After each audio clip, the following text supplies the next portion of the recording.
Fundo de investimento para Cotia dando ruim, Gabriel. Foi pro vinagre? Vamos falar sobre isso. Vamos falar também sobre o mercado da bola. Tem aí finalmente o Júlio Casares falando sobre as vendas aí no São Paulo. Vamos falar sobre isso e várias outras notícias do nosso querido tricolor paulista, belezinha? Tranquilão, meu parceiro? Então vamos embora para as notícias do São Paulo. Graças a Deus acabou o raio dessa insuportável data FIFA.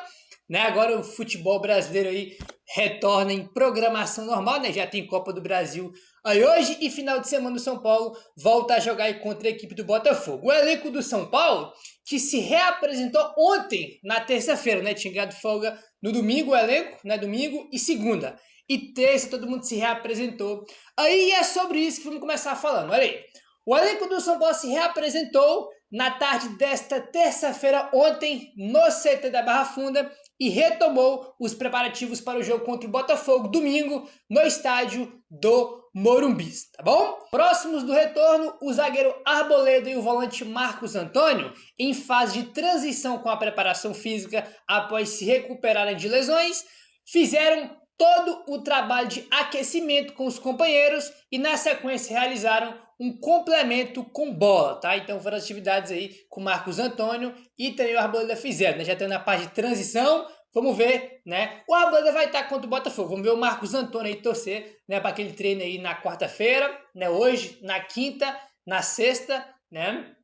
E também no sábado, para ver se ele vai para o jogo aí, ó. Tem muito treino até definir se ele vai para o jogo aí ou não, tá bom? O mesmo aconteceu com o volante Luiz Gustavo, que se recupera de um tromboembolismo pulmonar, mas que segue fazendo treinos ainda sem impacto, sem aquele contato físico, né, com os outros jogadores aí, como já comentamos em outros vídeos aí, tá bom? O tricolor volta a treinar nesta quarta-feira, aí tá, pela manhã, no CT da Barra Funda. Hoje, quarta-feira, tem entrevista coletiva do Mailton, tá? Ele vai ser apresentado aí de forma oficial.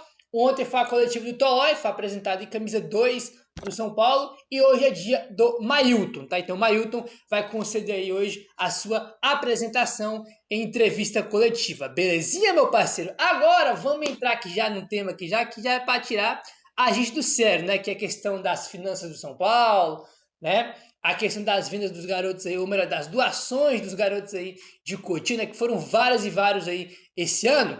E olha só isso aqui é uma brincadeira de mau gosto. Globoesporte.com.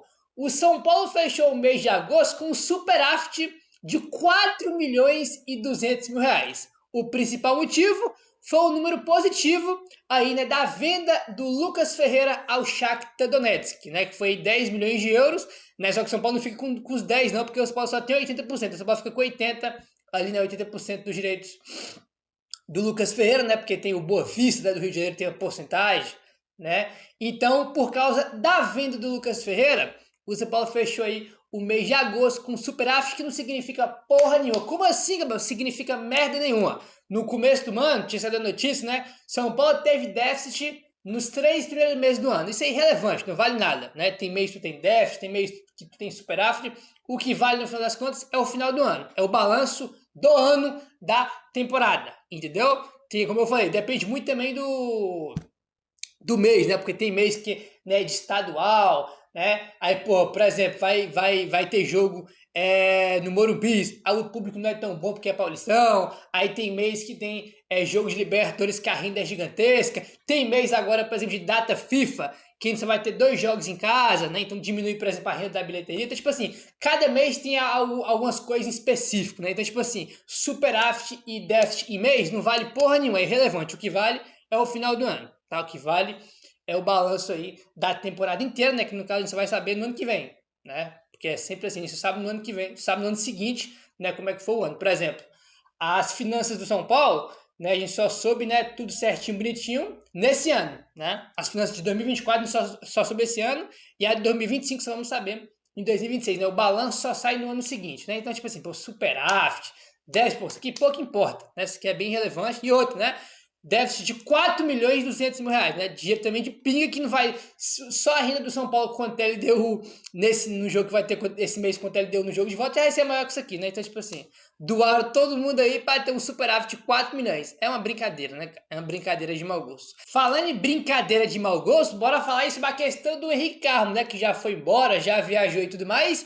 Ontem, o Júlio Casares deu uma entrevista para a ESPN, finalmente apareceu, né? Largou um pouquinho o Instagram nas redes sociais e resolveu dar entrevista e botar a cara. Tipo assim, eu até falo aqui, né? Pô, o cara não aparece, dá entrevista. Às vezes é melhor nem dar mesmo, né? Porque quando fala, irmão, é só um monte de besteira aí e um monte de argumento vazio querendo enganar o torcedor, como foi no caso dele explicando aqui a venda ridícula do Henrique Carmo, né? Em entrevista à ESPN, olha o que o Casares falou sobre a venda do Henrique Carmo para o CSK, abre aspas. Ele já tinha sido um alvo de um empréstimo antes, do PSV, e a gente segurou. Estive aqui com os pais e com os empresários dele, e eles queriam ir embora. Tentamos fazê-lo continuar aqui com a gente, mas recebendo essa proposta, que foi a única, fizemos o melhor possível, com a convicção de que temos que equilibrar o clube financeiramente. Claro que gostaríamos que tivesse sido por um valor de 2 dígitos, mas fizemos o melhor possível. O São Paulo não pode mais apostar em campeonatos para ver se depois a venda, como fizemos com o Beraldo. Não podemos apostar para ganhar e para vencer. Precisamos ter responsabilidade, fecha aspas. O cara chegou no São Paulo, né? Dos 4 anos que ele teve da gestão, em 3 anos ele terminou em déficit, e ele tá falando de ter responsabilidade financeira, né? Desde que assumiu o clube, dívidas só aumentando, transfer ban, que nunca tinha acontecido até então, entendeu? Toda hora atrasa os direitos de imagem do elenco do São Paulo, toda hora atrasa, desde que botou o pé, né, para assumir a presença do São Paulo, atrasa direito de imagem, e o Bonitão vem da entrevista falar que teve que vender porque tem que equilibrar as contas do clube, equilibrar as contas que você, né, Casares, e sua gestão, né, contribuíram e muito para estar no 1 bilhão de dívida. Entendeu? Você lembrar, porque às vezes fica, não, aqui tem que equilibrar o clube financeiramente, tem dívida assim, dívida que você ajudou a aumentar e tá onde tá, né? Porque se você tivesse responsabilidade financeira, desde que botou os pés na presença de São Paulo, talvez hoje a gente estaria numa situação bem melhor financeiramente. Mas como não tem responsabilidade financeira, todo ano déficit e uma tragédia financeira, né? Inclusive a gente vem de um ano aí com o maior déficit da história do São Paulo. Entendeu? Então não vem com papinho de responsabilidade financeira, porque tudo que a gestão não tem é responsabilidade financeira. Tudo. Vocês podem ter qualquer coisa, menos responsabilidade financeira. Entendeu? Ah, mas queria ir embora. Dane-se que eles querem ir embora. Tem contrato com o São Paulo, tem que cumprir. Se chegar uma proposta boa pro clube, o clube achar que é necessário vender, que tem que vender, o clube vende. Se achar que a proposta é ruim, é baixa, paciência, irmão. O empresário, o jogador que vai atrás de outra proposta e apresenta pro São Paulo. São Paulo não é obrigado a vender jogador. O jogador tem contrato com o São Paulo. Ele assinou um contrato com o São Paulo. Entendeu? Ah, queria ir embora. Dane-se. Entendeu? Traz uma proposta boa que a gente vende. Né? Não vem com esse papinho de que responsabilidade financeira. Ah, que ele queria ir embora. Né? Papinho de ser responsável financeiramente é tudo que essa gestão não é. E detalhe, né, que eu falei dos 4 anos da gestão, 3 foram déficit. O único ano que foi superávit, que terminou no azul, foi o ano que o Ajax vendeu o Antony para o Manchester United e caiu do nada, de um dia para a noite, né? O São Paulo ganhou uma bolada, né, na transferência do Antony para o Manchester United, né, foi de 84 milhões, se eu não me engano. Esse foi o único ano que a gestão Casares terminou com superávit. Então, tipo assim, até no único ano, no miserável ano que terminou no azul, não foi nem pro mérito deles, foi porque o São Paulo tinha uma fatia do Antony ainda, né? Quem vendeu o Antony foi a gestão do Leco, né? Foi Leco, Raí, Pássaro e companhia. Não foi o mérito dessa gestão, pra você ver como é que é. Né? Então, tipo assim, essa gestão tem tudo, menos responsabilidade financeira. Né? Então, mais uma balela aí, né? Querendo enganar o torcedor, que aqui não engana. Pode enganar um monte, eu não vai enganar não. Tá? Segundo o Caio Alves da ESPN, o fundo de Cotia está em xeque. A aprovação do fundo de Cotia já não é algo tão certo. Júlio Casares sofre pressão, pois não é transparente sobre o Marinax e a Galápagos. Os conselheiros fazem um movimento para tentar barrar a aprovação do fundo. Vale lembrar que são 2 aprovações que tem que ter.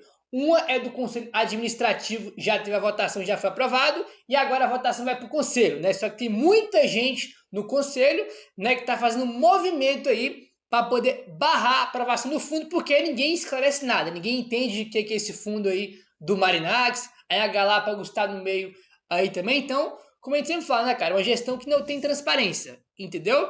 Eu acho que no final das contas, né, eu acho que eu tô mais para acreditar que vai ter a aprovação do conselho por fundo do que não, né? Porque a gestão ali quase toda apoia o Casares. Mas seria maravilhoso se reprovasse aí o fundo. Porque, repetindo, não tem explicação, ninguém entende como funciona, ninguém entende nada sobre esse negócio desse fundo. A única pessoa que sabe sobre esse negócio do fundo é só o Casares e o Grego, mas ninguém sabe, né? Ninguém mais entende nada, só ele e o Grego. O resto, irmão, conselheiro, São Paulo, as outras pessoas também que trabalham dentro do clube não sabem, a torcida é tudo, irmão, tudo obscuro, né? Então, tipo assim, até agora não tem motivos plausíveis para ter esse fundo, ninguém explicou nada sobre o fundo e tem que reprovar mesmo, né? Se reprovar vai ser uma vitória, entendeu? Se reprovar aí essa votação do fundo vai ser uma vitória, torço por isso. No dia que tiver uma explicação bonitinha, ó, vai ser isso, isso, aquilo, a gente vai receber isso, a gente vai ter que dar isso pro Grego, essa porcentagem, isso aqui, aí no dia que tiver uma explicação e for bom pro São Paulo, a gente fala, pô, pode ser um bom negócio. Caso contrário, não.